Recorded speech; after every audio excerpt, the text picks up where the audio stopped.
सचिव तो लापता है यहाँ पे। अभी हमने एआर से बात किया। एआर ने जो है वो कई अधिकारियों का नंबर दिया, मंडलीय अधिकारियों से लेकर के लखनऊ तक के अधिकारियों का नंबर दिया। हमने सबसे बात किया। लखनऊ अभी जिससे हमने बात किया है उस अधिकारी ने आश्वासन दिया है कि हमें थोड़ा सा मौका दीजिए, हम आपके यहाँ खाद शीघ्र पहुँचवाते हैं, और मैंने वरीयता के आधार पर खाद पहुँचवाने का उन्होंने आश्वासन दिया है। तो किसानों का कहना है कि साथियों देखिए, सरकार जो वर्तमान में है उस सरकार की प्राथमिकता में किसान नहीं है। सरकार की प्राथमिकता में शराब की दुकान का आवंटन करना है। सरकार की प्राथमिकता में शराब की दुकानों पे शराब पहुंचाना प्राथमिकता में है।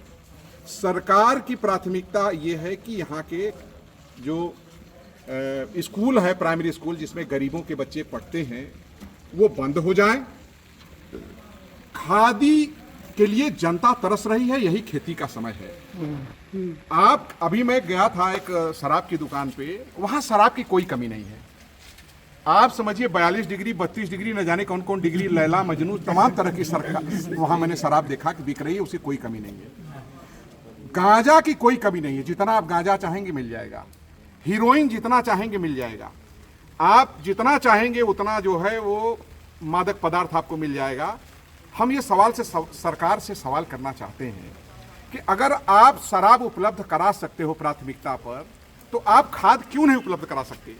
आप डीएपी के समय में यूरिया देते हो, यूरिया के समय में आप डीएपी देते हो।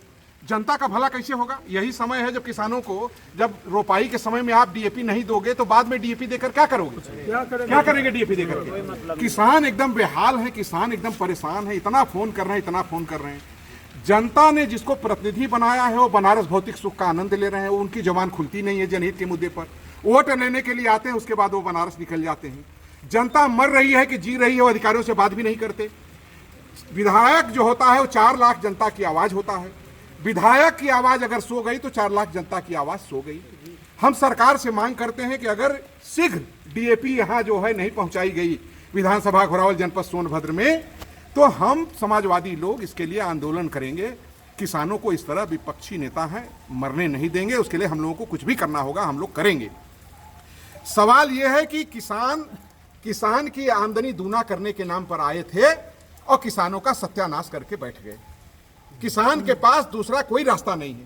पहले नारा दिया गया था कि जय जवान और जय किसान। जवान जो देश की रक्षा करता है तो इस देश में लोग चैन की नींद सोते हैं। आज वो भी जवान परेशान है, उसको जो है वो अग्निवीर बना के 5 साल की नौकरी देकर के उसको भी 4 साल की परेशान किए हुए हैं। और किसान, जय किसान, किसान अगर सो गया, जो किसान धान पैदा करता है, गेहूं पैदा करता है, और वो किसान जो है पूरे देश का पेट पालता है, वो किसान आज परेशान है।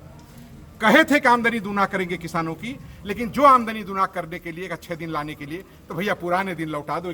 पुराने दिन जहां हो जाए